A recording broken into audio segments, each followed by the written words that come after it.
के दिन पोल पर चढ़कर एग्जिट खोल देखी। लेकिन एग्जिट खोल क्या है? क्या है ये एग्जिट खोल? क्या खुल जाएगा? ताले में बंद किस्मत या गांठ में बंद मेहनत का पैसा? एग्जिट खोल के साइंटिस्ट से होगी मुलाकात। पेट्रोल पंप पर उदास अटके भाई लोगों, भाई साहबों, जल्दी घर लौट आइए। शुरू हो रहा है प्राइम टाइम का एग्जिट खोल।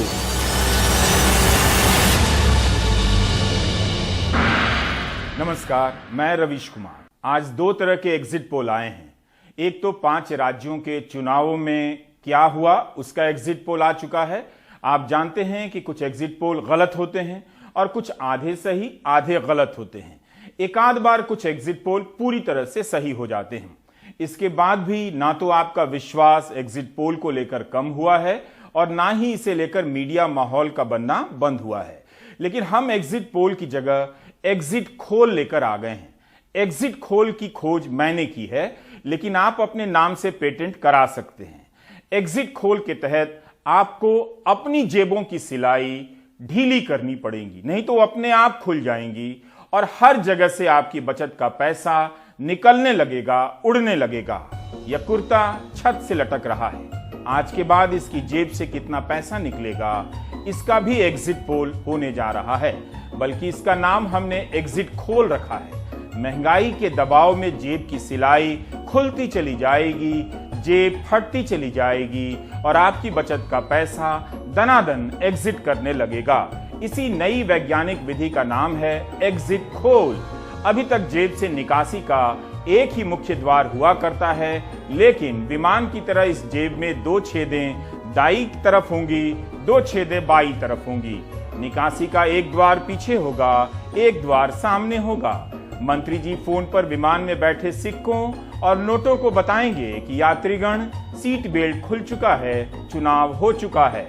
जहां जहां से दरवाजा खुला है वहां वहां से बाहर कूद जाइए, विमान तुरंत खाली कर दीजिए।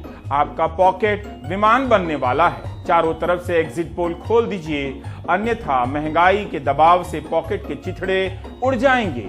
आपने जो भी कमाया है वो पिछले साल ही निकल गया था और जो बचा रह गया है इस साल निकल जाएगा। तो आप देख रहे हैं दुनिया का पहला एग्जिट खोल। एग्जिट पोल बनाम एग्जिट खोल। मैं अकेला इस मीडिया माहौल को तो नहीं बदल सकता और लोगों की जिज्ञासा होती भी है कि कौन जीतेगा। बस दुआ कीजिए कि सारी सरकारें जल्दी जल्दी पुरानी पेंशन व्यवस्था लागू कर दें और मुझे भी कोई सरकार पेंशन दे दे। पुरानी पेंशन व्यवस्था से आर्थिक तरक्की आएगी। महंगाई और घटती कमाई के कारण कौन इस दौर में अपनी आर्थिक असुरक्षा को लेकर चिंतित नहीं है। लोग अपना इंतजाम नहीं कर पा रहे हैं, सोचते हैं कोई दूसरा बंदोबस्त कर दे। इस महंगाई के कारण जब आपकी जेब को दस्त लगी हो, कोई दूसरा आपका बंदोबस्त नहीं कर सकता है। सरकार को एक विज्ञापन निकालना चाहिए। आवश्यकता है महंगाई के सपोर्टरों की। महंगाई के इन सपोर्टरों ने पिछले साल लोगों को समझाने में अच्छा काम किया कि 110 रुपया लीटर पेट्रोल खरीदकर देश के विकास में सीधा योगदान दे रहे हैं। अगर ऐसे ही महंगाई के supporter petrol pump, bus stand, चाय की दुकानों में बिठा दिए जाएं, तो पेट्रोल की मार से परेशान लोगों का हौसला बढ़ेगा। महंगाई की मार से जिनका भी मनोबल टूट गया हो, उन्हें तुरंत महंगाई के इन सपोर्टरों के पास भेजा जाएगा ताकि वे 110 की जगह 150 रुपया लीटर पेट्रोल खरीदने के लिए तैयार हो जाएं। खरीदते वक्त सीना फुला लें। सरकार ने पहले भी कई प्रकार के वॉलंटियर बनाए हैं। स्वच्छता मित्र, गंगा प्रहरी, जन औषधि मित्र, महंगाई मित्र भी एक नया वॉलंटियर हो सकता है। पिछले साल युद्ध नहीं था, लेकिन टैक्स था। टैक्स की ऐसी बमबारी हुई, आपको समझ नहीं आया क्या हो रहा है। मई महीने में मुंबई में पेट्रोल 100 रुपया लीटर हो गया था। इसके पहले मार्च और अप्रैल के दौरान लोग 90 से 100 रुपया लीटर पेट्रोल भरा ही रहे थे। वो कोई सस्ता तो था नहीं। अक्टूबर तक जाते जाते पेट्रोल 110 रुपया लीटर हो गया।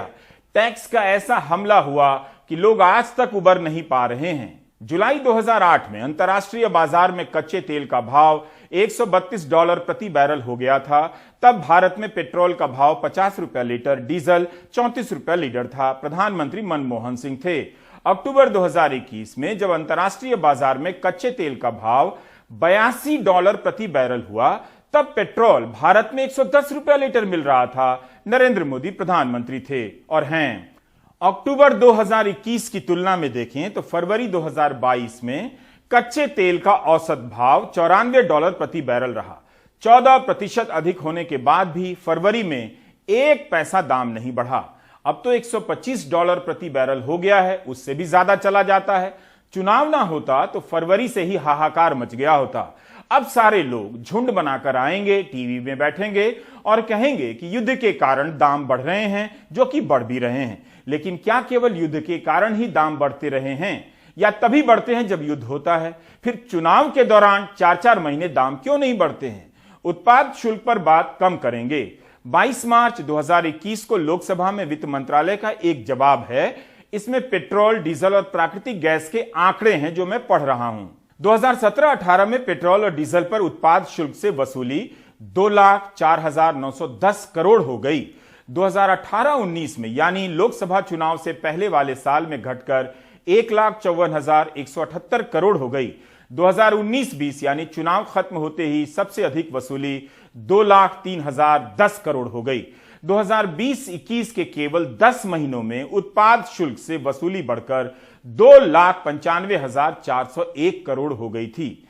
यहां यह स्पष्ट करना जरूरी है कि करीब 3 लाख करोड़ की वसूली में प्राकृतिक गैस से टैक्स का हिस्सा केवल 919 करोड़ ही है। तो आपने देखा कि उत्पाद शुल्क की वसूली किस रफ्तार से बढ़ने लगती है। फिर जब चुनाव आने होते हैं तो उस साल कम हो जाती है, और जब चुनाव खत्म हो जाते हैं तो उत्पाद शुल्क की वसूली पहले से भी कहीं ज्यादा बढ़ जाती है। तो यह खेल अर्थव्यवस्था का कम, चुनाव का ज्यादा लगता है। यही खेल डीजल के साथ भी होता है।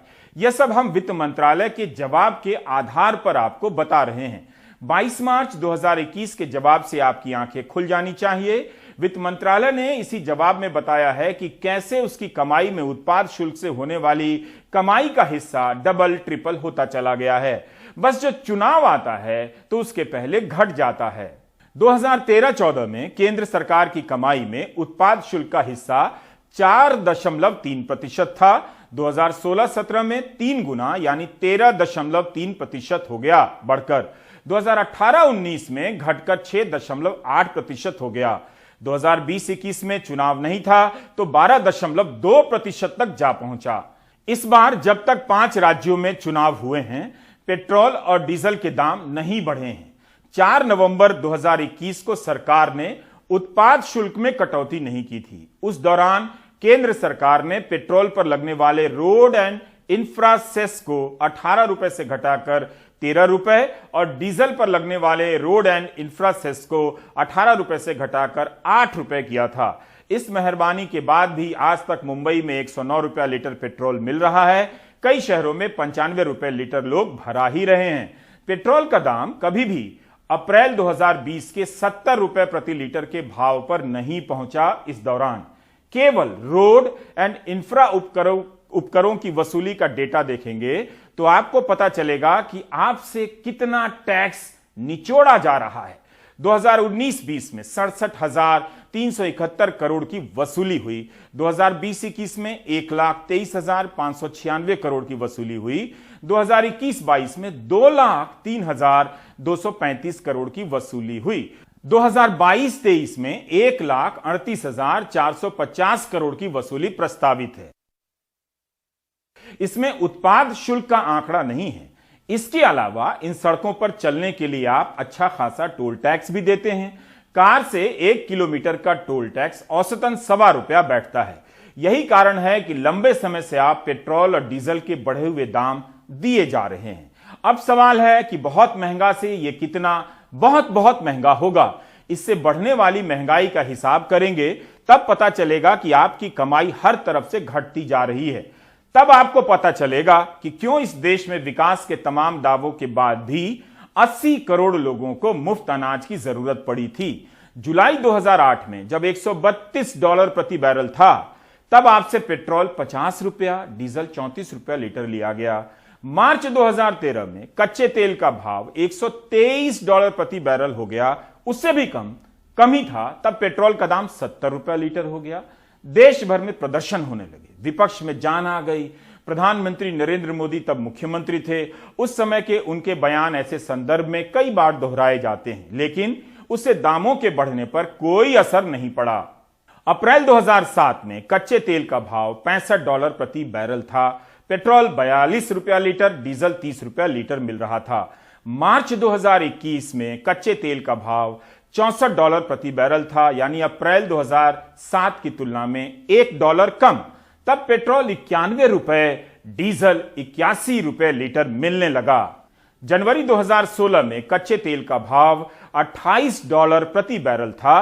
तब पेट्रोल 59 और डीजल 44 रुपया लीटर मिल रहा था। 2020 के अप्रैल में कच्चे तेल का भाव करीब $20 प्रति बैरल था। इतना कम हो गया, तब भी पेट्रोल भारत में 70 रुपया और डीजल 62 रुपया लीटर मिल रहा था।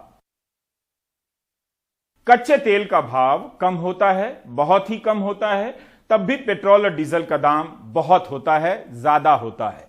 इस तरह आपको महंगाई के अधिकतम स्तर को न्यूनतम महसूस करने की आदत डाल दी जाती है। इस तरह से आपसे लंबे समय तक पेट्रोल और डीजल के दाम के नाम पर वसूली की गई है। अब हम आपको दो आंकड़े और दिखाते हैं।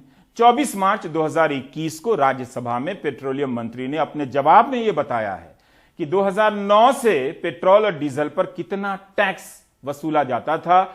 इससे तस्वीर थोड़ी और साफ होने लगेगी। 2009 में पेट्रोल पर उत्पाद शुल्क 13 रुपए 75 पैसे लगता था। सितंबर 2012 में 9 रुपया 48 पैसा हो गया। मार्च 2015 में इसे बढ़ाकर 2009 से भी अधिक कर दिया गया, 17 रुपया 46 पैसा। जनवरी 2016 में बढ़ाया गया और यह 20 रुपया 48 पैसा हो गया। मई 2020 में पेट्रोल पर लगने वाला उत्पाद शुल्क 32 रुपया 98 पैसा हो गया। आप देख रहे हैं एग्जिट खोल। आपने देखा कि उत्पाद शुल्क और सड़क और बुनियादी ढांचे के लिए लगने वाले तमाम उपकरों से कितनी ज्यादा वसूली हो रही है। आपकी जेब फटती जा रही है, पैसे निकलते जा रहे हैं। अंतर्राष्ट्रीय बाजार में कच्चे तेल के भाव से ज्यादा सरकार के टैक्स के कारण दाम बढ़ते हुए नजर आते हैं। आपकी बचत हवा मिठाई होती जा रही है। इन बातों को जोर देकर कोई भी नहीं बताएगा। जब पेट्रोल और डीजल के दाम 120 या 130 रुपए लीटर हो जाएंगे, तबाही आएगी। हरियाणा के कैथल में किसान ड्रम लेकर पेट्रोल पंप पर पहुंच गए हैं। दाम बढ़ने की खबरों ने उन्हें परेशान कर दिया है। ट्रैक्टरों पर ड्रम लाद कर ले जाते किसान। हरियाणा के कैथल में इन दिनों ऐसी तस्वीरें खूब दिख रही हैं। दरअसल किसान डीजल भरवाने के लिए ड्रम लेकर पेट्रोल पंपों पर पहुंच रहे हैं। उन्हें आशंका है कि 5 राज्यों के विधानसभा चुनाव खत्म होते ही सरकार पेट्रोल डीजल के दाम बढ़ा देगी। यही वजह है कि पैसे उधार लेकर भी वो काफी मात्रा में डीजल भरवाने में जुट गए हैं। तेल तो जी इलेक्शन के बाद, ये 7 तारीख का इलेक्शन है लास्ट में, 7 तारीख के बाद कैन बदे का सारा वो खबरों में भी है, रूम भी है। तो इसमें डर के मेरे खरीद रहे हैं जी, स्टॉक कर रहे हैं। अड़दियों से पैसे ले लेके पहले दुखी हैं जी। तो आज कितने ड्रम लेके जा रहे हो आप तेल के? आज ड्राम 10 ड्राम है जी। ड्रामा की 5-6 लेके थी जी, 2-4 फालतू सोचा जी आगे लंबा चल जाए।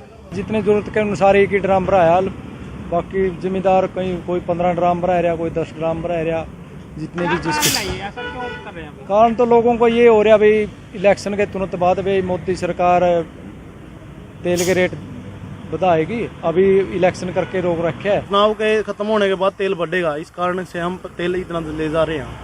तो पहले जैसे थोड़ा थोड़ा लेके जाते थे, अब एकदम इतना पैसा कहाँ से आया आपके पास? पैसा जी हम आड़ती के पास से ले आए हैं जी। यही बात है जी, ब्याज पे पैसा चल रहा है। तेल सर कल 7000 की सेल थी, 7000 लीटर डीजल बिका था और 5000 के आसपास पेट्रोल बिक रहा है। मतलब 10 लाख रुपए की डेली की सेल थी। तो अब 2 दिन में क्या फर्क पड़ा आपकी सेल पे? हमारी सेल 3 गुना है। गेहूं की फसल का सीजन आ गया है। नलकूप से सिंचाई के लिए डीजल की जरूरत पड़ेगी। लिहाजा किसान जैसे भी हो अभी के दाम पर ड्रम भरकर डीजल खरीद लेना चाहते हैं। इसकी वजह से ड्रमों की भी बिक्री अचानक काफी बढ़ गई है। ड्रम खरीदार वाले आजकल कौन लोग हैं? ये किसान है जी। तो किस लिए खरीदे कुछ बताएं आप? ये ऐसे कह रहे हैं भाई तेजी आएगी तेल में। तो पहले कितने का था दाम? पहले जैसे 900 का था, अब 1000 का हो गया, 600 का था, 800 का हो गया। तो कितना कुछ बिक्री में बहुत फर्क है जी। बहुत फर्क है। हाँ जी। पहले कितना ड्रम बेचते थे? पहले तो 2-4 बिका था जी, अब कितना बेचते? अब तो 15-20। पिछले 4 महीने से पेट्रोल और डीजल के दाम स्थिर हैं। साफ है 5 राज्यों के विधानसभा चुनावों के चलते सरकार ने जानबूझकर दामों को बढ़ने नहीं दिया और अब तो रूस यूक्रेन युद्ध से अंतर्राष्ट्रीय बाजार में कच्चे तेल का दाम $130 प्रति बैरल के पार पहुंच गया है। ऐसे में तेल के दाम बढ़ने की किसानों और आम आदमी की आशंका निराधार नहीं है। कैथल से सुनील रवीश की रिपोर्ट, एनडीटीवी इंडिया। अब खाप के नेता चेतावनी दे रहे हैं कि अगर दाम में वृद्धि की गई तो वे आंदोलन करेंगे। हमारा सवाल है कि क्या सरकार पेट्रोल और डीजल के दाम को बेलगाम बढ़ने देगी? क्या सरकार को पता नहीं कि जनता पिछले 1 साल से महंगाई से जूझ रही है? उसके पास अब ताकत नहीं बची है कि नए हमले को झेल पाए। हर तरफ से आवाज आ रही है कि सरकार पेट्रोल के दाम बढ़ाएगी, लेकिन क्या सरकार इन सब सवालों के बारे में सोच नहीं रही होगी?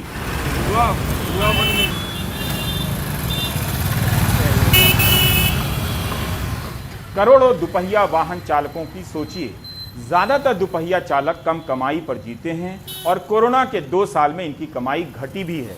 अगर पेट्रोल और डीजल के दाम नियंत्रण से बाहर हुए तो करोड़ों दुपहिया चालकों के परिवार में तबाही आ जाएगी। होम डिलीवरी के कारोबार में लगे दुपहिया चालक बर्बाद हो जाएंगे। अभी वे जीने भर के लिए कमाते हैं, उसके बाद वे मरने से बचने के लिए कमाएंगे। सरकार को इन्हें अलग से राहत देनी चाहिए, तुरंत एक कदम उठाना चाहिए। सरकारी और प्राइवेट सेक्टरों में कम वेतन पर काम करने वाले और दुपहिया चालकों के लिए वर्क फ्रॉम होम लागू कर दे। कार वालों को भी वर्क फ्रॉम होम की छूट मिले। दूध के दाम महंगे होने लगे हैं। अमूल ने दूध 2 रुपया लीटर महंगा किया, दही भी 2 रुपया लीटर महंगा कर दिया। सरसों तेल छोड़कर बाकी खाद्य तेलों के दाम बढ़ने लगे हैं। निम्न आय वाले तबके को कैसे बचाया जाए, सोचना होगा। किसानों के लिए केवल डीजल का दाम महंगा नहीं होगा, बल्कि खाद भी महंगा होगा। घरेलू उत्पादन की लागत भी बढ़ी है खादों की, और युद्ध के कारण रूस से आयात महंगा होता जा रहा है।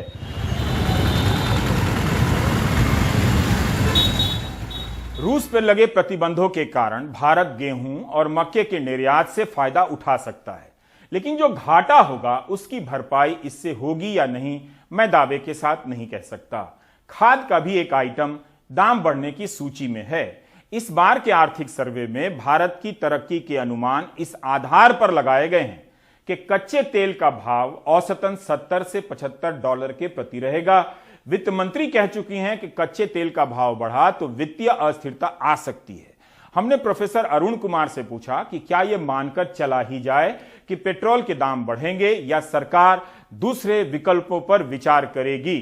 दूसरे विकल्प क्या हैं? भारत की अर्थव्यवस्था इस वक्त किस मोड़ पर खड़ी है? ऐसा है कि अभी जो इंटरनेशनल दाम बढ़े हैं तो उसके पीछे स्पेकुलेशन चल रहा है। जो तेल की कंपनियां हैं वो ज्यादा प्रॉफिट कमा रही हैं, क्योंकि अभी जो रूस से सप्लाई है वो तो रुकी नहीं, उसको तो प्रतिबंधित नहीं किया गया है, क्योंकि यूरोप को चाहिए गैस और जो तेल जो आता है रूस से।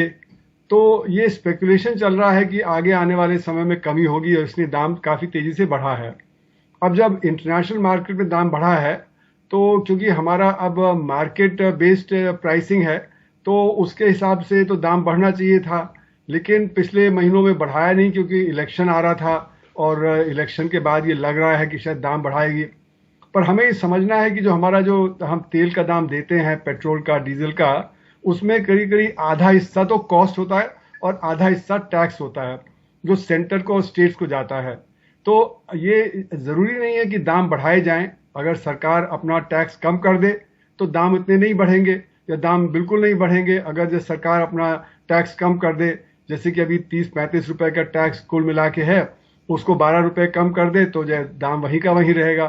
तो इसलिए मेरा मानना है कि एक पॉलिसी डिसीजन होगा कि इस समय तेल का दाम बढ़ाया जाए या तेल का दाम नहीं बढ़ाया जाए, और हम टैक्स कितना कलेक्ट करें उसके ऊपर निर्भर करेगा। क्योंकि इस समय जो हमारे गरीब लोग हैं, जो हमारे असंगठित क्षेत्र के लोग हैं, उनकी आमदनी कम हो गई है, उनकी नौकरी पे परेशानी आ गई है, तो इसलिए उनकी जेब वैसे ही खाली है और तेल के दाम बढ़ेंगे तो तेल एक बुनियादी प्रोडक्ट होता है, बेसिक गुड जिसको कहते हैं, जो हर चीज में इस्तेमाल होता है। तो तेल का दाम बढ़ेगा तो बाकी सब चीजों का दाम बढ़ेगा, तो इन्फ्लेशन और तेज हो जाएगा। वैसे भी इन्फ्लेशन अभी जो है वो 6% की रफ्तार से ज्यादा चल रहा है। कंज्यूमर प्राइस इंडेक्स और होलसेल प्राइस इंडेक्स तो पिछले 11 महीने से 10% के ऊपर चल रहा है। तो इस सब को देखते हुए अगर जो ये दाम तेज कर दिए गए और जो इन्फ्लेशन और बढ़ जाएगा तो अर्थव्यवस्था में और परेशानी आ जाएगी, गरीब आदमी को और परेशानी आएगी। और जो सरकार कह रही थी कि हमारी रिकवरी हो रही है, वो रिकवरी कम हो जाएगी। तो इस सब को देखते हुए सरकार का ये हो सकता है कि वो कहे कि हम जो टैक्स थोड़ा कम कर देते हैं जिससे कि दाम इतना ना बढ़े। और क्योंकि इस समय सरकार का जीएसटी कलेक्शन अच्छा चल रहा है, डायरेक्ट टैक्स कलेक्शन अच्छा चल रहा है, तो ये चाहे तो ये कर सकती है। तो ये सरकार को एक नीति निर्धारण करना पड़ेगा कि वो कितना दाम बढ़ाए। जैसे इंटरनेशनल दाम बढ़े हैं, करीब 30% बढ़ गए हैं, क्या उतना बढ़ाए या उससे कम बढ़ाए, तो ये सरकार को जो है अभी पॉलिसी में डिसाइड करना पड़ेगा। यूक्रेन के राष्ट्रपति ने अमेरिका से अपील की है कि वह रूस से तेल का आयात ना करें। अगर इस तरह से ऐसा हुआ तो तेल के भाव, कच्चे तेल के भाव 150 से $200 प्रति बैरल तक जा सकते हैं।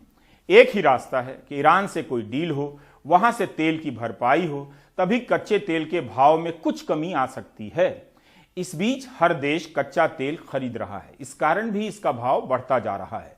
युद्ध के 10 दिन हो गए, प्रतिबंधों से रूस को घिरने के बाद भी यूक्रेन की तबाही नहीं रुकी है। लाखों लोग विस्थापित हो चुके हैं और इसकी कीमत दुनिया के बाकी हिस्सों के लोग भी चुका रहे हैं।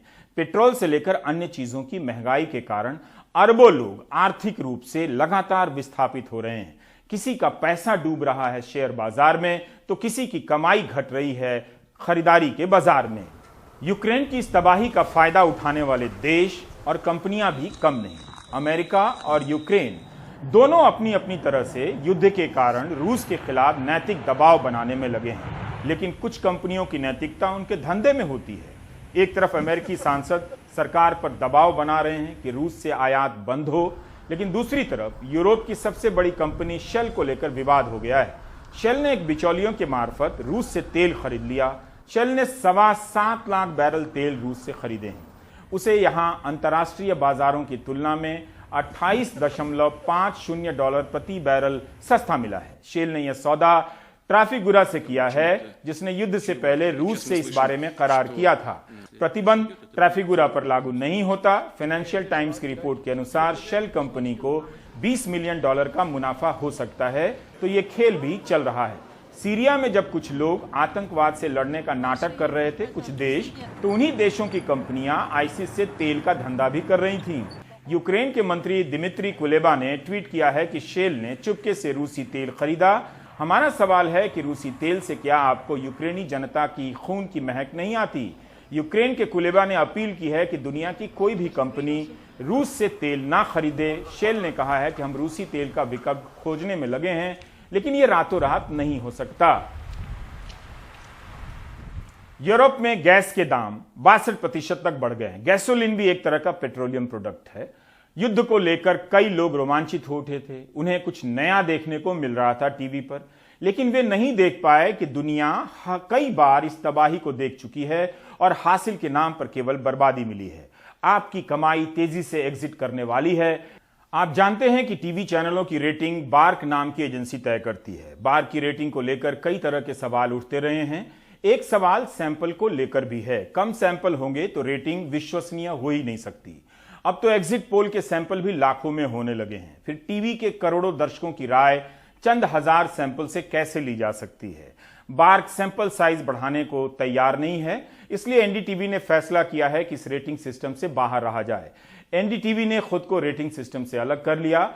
हमारी रेटिंग आपसे है, असली टीआरपी जनता तय करती है। चंद सैंपलों से नंबर 1 बनने की होड़ से शोर तो होता है, मगर सच्चाई कहीं और नजर आती है। इस रेटिंग के जाल में हम रहते तो एग्जिट पोल छोड़कर पेट्रोल के दाम और सूमी में फंसे छात्रों पर प्राइम टाइम नहीं कर पाते। शुक्रवार को हमने प्राइम टाइम में दिखाया था कि किस तरह से सूमी में सैकड़ों भारतीय छात्र फंसे हैं। उनके पास पीने का पानी नहीं, बर्फ जमा कर रहे हैं। इसका असर यह हुआ कि सूमी का जिक्र प्रेस कॉन्फ्रेंस में प्रमुखता से होने लगा। जब शनिवार को छात्रों ने वीडियो जारी किया कि वे खुद अपने भरोसे पैदल निकलने वाले हैं, तब सरकार ने तुरंत उनसे संपर्क किया, समझाया कि ऐसा ना करें। सरकारी प्रयासों में भी तत्परता आने लगी। प्रधानमंत्री नरेंद्र मोदी ने आज सुबह यूक्रेन के राष्ट्रपति से बात की, पुतिन से भी बात की। सूत्रों के हवाले से बताया गया कि 50 मिनट की इस बातचीत में पुतिन ने प्रधानमंत्री को बताया कि यूक्रेन और रूस के बीच जो बातचीत चल रही है उसमें क्या प्रगति हुई है। प्रधानमंत्री मोदी ने पुतिन से आग्रह किया है कि राष्ट्रपति जेलेंस्की से सीधे बात करें। उन्होंने सुमी में जल्द से जल्द भारतीय नागरिकों के सुरक्षित निकालने पर जोर दिया और पुतिन ने इस बारे में हर संभव मदद का आश्वासन दिया है। सुमी में आज छात्रों को बाहर लाया गया, वे लाइन में भी लगे और पहले लड़कियों को 4 बसों में बिठाया गया। उसके बाद क्या हुआ स्पष्ट नहीं। लड़कियों को बस से उतार दिया गया और लड़कों को भी हॉस्टल में रहने के लिए कहा गया। यह भी कहा गया कि आप वीडियो ना बनाएं, न्यूज में ना चलाएं। आज जो सीज फायर की खबर आई थी उसके हिसाब से रूस ने रूस और बेलारूस की तरफ का रास्ता दिया था, जिससे यूक्रेन ने इनकार कर दिया। हम लोग अभी भी सुमी में प्रेजेंट हैं और कल हम लोग को इन्फॉर्मेशन गवर्नमेंट ऑफ इंडिया की तरफ से, हमारे एम्बेसी की तरफ से और कुछ ऑफिशियल है यूनिवर्सिटी में, उनके तरफ से इन्फॉर्मेशन मिला था कि आज हमारी इवोकेशन की जाएगी, राइट। बट कुछ बसेस जो हैं आई हुई थी, ठीक है, और हम लोगों ने तैयारियां पूरी कर रखी थी इवोकेशन के लिए, जाने के लिए। यहाँ से गर्ल्स लोग भी पूरा प्रिपेयर्ड था निकलने के लिए यहाँ से। बट कुछ इंफॉर्मेशन मिला एम्बेसी की तरफ से, गर्ल्स वहाँ बस में बैठी हुई, बट कुछ इन्फॉर्मेशन मिला गवर्नमेंट ऑफ इंडिया की तरफ से, एम्बेसी की तरफ से कि अभी सेफ नहीं है जाना। और तो हम लोग रुक गए, हम लोग नहीं गए और स्टिल अभी भी हॉस्टल में है। इसके लिए गवर्नमेंट ऑफ इंडिया का मेनी थैंक्स। अब हम लोगों को लग रहा है कि हम लोग यहाँ से जाएंगे। बहुत सारे जो बच्चे थे यूनिवर्सिटी में, बस देख करके, ये सारी चीजें सुन करके बहुत खुश हुए। उम्मीद है इस मामले में फिर से प्रगति होगी और रास्ता निकलेगा। इस स्तर पर इससे अधिक अटकलें लगाना ठीक नहीं। वहां के हालात को देखते हुए भरोसा किया जाना चाहिए कि इन्हें निकालने के प्रयास फिर से होंगे और भारत सरकार भी निरंतर प्रयास कर रही है। ये वो चेहरे हैं जो प्रतिबंधों के बीच रूस से बात कर रहे हैं, फोन से बात कर रहे हैं और सार्वजनिक रूप से अपील कर रहे हैं। प्रधानमंत्री मोदी ने कई बार राष्ट्रपति पुतिन से बात की, आज भी बात की है। उन्होंने यूक्रेन के राष्ट्रपति से भी बात की है। इजराइल के प्रधानमंत्री ने बीच बचाव का प्रयास किया, इस क्रम में मॉस्को भी गए। तुर्की के राष्ट्रपति भी पुतिन से बात कर रहे हैं और सीज फायर की अपील कर रहे हैं। आज यह खबर आई है तुर्की के विदेश मंत्री के हवाले से कि तुर्की के एक शहर में यूक्रेन और रूस के विदेश मंत्री मिलेंगे और बात करेंगे। जर्मनी भी रूस से अपील कर रहा है कि युद्ध रोके। फ्रांस ने भी पुतिन से बात कर सीज फायर के लिए मनाने का प्रयास किया। मैक्रोन ने युद्ध से पहले भी बात की थी। इन सभी देशों ने यह अच्छी पहल की है कि रूस से लगातार बात कर रहे हैं। रशिया टुडे रूस का सरकारी मीडिया है। इसकी खबर के अनुसार रूस के रक्षा मंत्रालय ने बताया है कि सीज फायर का फैसला राष्ट्रपति पुतिन और फ्रांस के राष्ट्रपति इमैनुअल मैक्रोन की बातचीत के बाद हुआ। दोनों के बीच रविवार को यह बातचीत हुई थी। मैक्रोन ने नागरिकों की रक्षा के लिए सीज फायर की मांग की थी। मैरियूपोल में नागरिकों को निकालने के पहल के प्रयास पहले असफल हो गए। दोनों पक्षों ने एक दूसरे पर आरोप लगाया। रशिया टुडे का यह न्यूज है। इसके अनुसार रक्षा मंत्री का कहना है कि आज सुबह 10 बजे से लेकर शाम 7 बजे तक अस्थायी सीज फायर होने वाली है। रूस और बेलारूस की तरफ नागरिकों को आने का रास्ता दिया जाएगा। रविवार को रूस के राष्ट्रपति पुतिन और फ्रांस के राष्ट्रपति इमैनुअल मैक्रोन की बातचीत के बाद सीज फायर का ऐलान हुआ। मैक्रोन ने नागरिकों की रक्षा की मांग की थी। रूस चाहता है कि मानवीय गलियारा रूस और बेलारूस की तरफ निकले। यूक्रेन चाहता है कि उसके नागरिक रूस की तरफ ना जाएं। शायद इस बात को लेकर आज लोगों का निकलना रुक गया। सुमी से भारतीय छात्र नहीं निकल पाए और उसके बाद हमले की खबर भी आ गई, क्योंकि यूक्रेन ने इससे इनकार कर दिया। इस युद्ध के कारण यूक्रेन के 15 लाख से भी ज्यादा नागरिक विस्थापित हो चुके हैं। यूक्रेन में अफ्रीका के 16,000 छात्र मेडिकल की पढ़ाई करते हैं। यह संख्या भारतीय छात्रों के बराबर के कुछ ही करीब है। कई अफ्रीकी देशों का दूतावास भी यूक्रेन में नहीं है। लेकिन नाइजीरिया ने भी अपने नागरिकों को बड़ी संख्या में वहां से निकाला है। फ्रांस 24 की खबर के अनुसार नाइजीरिया ने पोलैंड, रोमानिया और हंगरी में फंसे 1300 छात्रों को लाने के लिए मैक्स एयर और एयर पीस के विमानों का बंदोबस्त किया किराए पर। गार्डियन की खबर के अनुसार नाइजीरिया के राष्ट्रपति मुहम्मदू बुहारी ने 5,000 नाइजीरियाई नागरिकों को निकालने के लिए 8.5 लाख यूरो की राशि मंजूर की। एक तरफ सरकार हर नागरिक को निकालने का आश्वासन दे रही है, तो दूसरी तरफ उसकी ढिलाई को लेकर वहां के मानवाधिकार लेखकों के संगठन राष्ट्रपति की आलोचना भी कर रहे हैं। नाइजीरिया के अखबार डेली पोस्ट की खबर है कि कई नाइजीरियाई नागरिकों ने पोलैंड, हंगरी और रोमानिया से अपने देश लौटने से इनकार कर दिया है। उनका कहना है कि नाइजीरिया तो इससे भी ज्यादा असुरक्षित है। प्रधानमंत्री मोदी कहते हैं कि अपने नागरिकों को पोलैंड, रोमानिया से सुरक्षित निकालना दुनिया में भारत के बढ़ते वर्चस्व का प्रमाण है। भारतीय नौजवान अपने दम पर यूक्रेन से बाहर आए, तब भारत सरकार के भेजे विमान से स्वदेश लौट पाए। लेकिन इसी तरह का प्रयास तो नाइजीरिया भी कर रहा है। नाइजीरिया के नौजवान भी अपने दम पर यूक्रेन के भीतर से बाहर आए हैं, तब रोमानिया, पोलैंड से उन्हें विमान से नाइजीरिया लाया जा रहा है। क्या नाइजीरिया का भी दुनिया में प्रभाव बढ़ गया है, या कैसे होता है कि भारत के लिए एक ही तरह का अभियान से दुनिया में उसके बढ़ते वर्चस्व का प्रमाण बन जाता है और उसी तरह के अभियान के लिए नाइजीरिया का जिक्र भी नहीं होता है? आप ब्रेक ले लीजिए। दिल्ली के छतरपुर के रहने वाले हरजोत सिंह को कीव में युद्ध के दौरान गोली लग गई थी। उस वक्त वो टैक्सी से कहीं जा रहे थे। उसके बाद हरजोत सिंह को यूक्रेन के एक स्थानीय अस्पताल में भर्ती कराया गया और उसके बाद किसी तरह से वो पोलैंड बॉर्डर पहुंचे। हालांकि उनकी हालत अब खतरे से बाहर है, लेकिन आप देखें कि विमान के ठीक पीछे एक एम्बुलेंस लाई गई है और इसी एम्बुलेंस में हरजोत सिंह को शिफ्ट किया जा रहा है, क्योंकि वो घायल हैं और उनको विमान से इसी एम्बुलेंस में शिफ्ट किया जा रहा है। इसके बाद वो यहाँ से आर्मी के अस्पताल में पहुँचेंगे, जहाँ पर उनका इलाज होगा। आप देखें कि हरजोत सिंह को अब एम्बुलेंस में शिफ्ट करने की तैयारी चल रही है। उनको इसी एम्बुलेंस में शिफ्ट किया जाएगा। उसके बाद उनको आर्मी अस्पताल ले जाया जाएगा, जहाँ पर उनके इलाज का पूरा खर्च सरकार उठाएगी।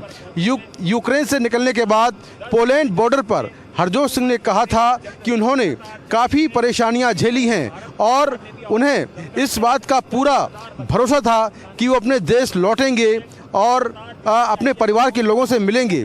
इसी फ्लाइट में रिटायर्ड जनरल वीके सिंह भी सवार हैं, जो कि छात्रों को लेकर यहाँ पर पहुँचे हैं। रक्षा राज्य मंत्री अजय भट्ट छात्रों का स्वागत करने के लिए पहुँचे हैं। तो करीब 200 छात्र इस फ्लाइट में सवार हैं, जिसमें हरजोत सिंह भी शामिल हैं, जो गोली लगने से घायल हो गए थे और उनके परिवार के लोग बड़ी बेसब्री से उनका इंतज़ार कर रहे थे। हरजोत के परिवार के लोग दिल्ली के छतरपुर इलाके में रहते हैं और उन्होंने हरजोत सिंह के भारत लौटने के बाद सरकार का शुक्रिया अदा किया है, क्योंकि वो काफ़ी लंबे समय से हरजोत का इंतज़ार कर रहे थे। हरजोत यूक्रेन में यूरोपीय भाषाओं की पढ़ाई कर रहे थे और बीते शुक्रवार को जब वो अपने कॉलेज से बाहर निकले, तभी युद्ध के दौरान वो गोलियां लगने से घायल हो गए थे। उसकी हालत गंभीर बनी हुई थी, लेकिन इलाज के बाद अब वो खतरे से बाहर हैं और अपने वतन लौट आए हैं।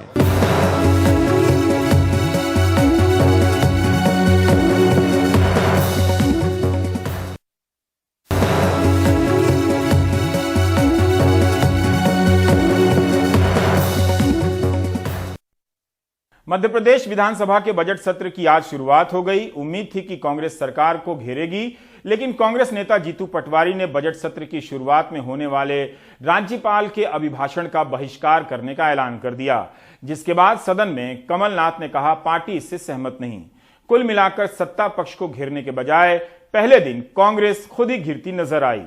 प्रधानमंत्री फसल बीमा योजना के अंतर्गत मध्य प्रदेश की 15वीं विधानसभा का बजट सत्र शुरू हो गया।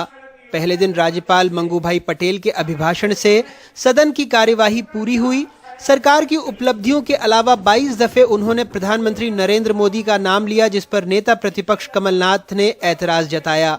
22 दफे आप गिनिएगा।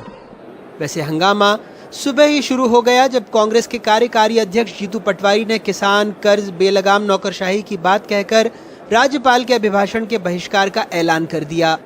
आपने प्रदेश को नंबर 1 कर दिया बेरोजगारी में, आपने प्रदेश को नंबर 1 कर दिया कुपोषण में, आपने मध्य प्रदेश को नंबर 1 कर दिया मातृ मृत्यु दर में, आपने प्रदेश को भ्रष्टाचार में नंबर 1 कर दिया।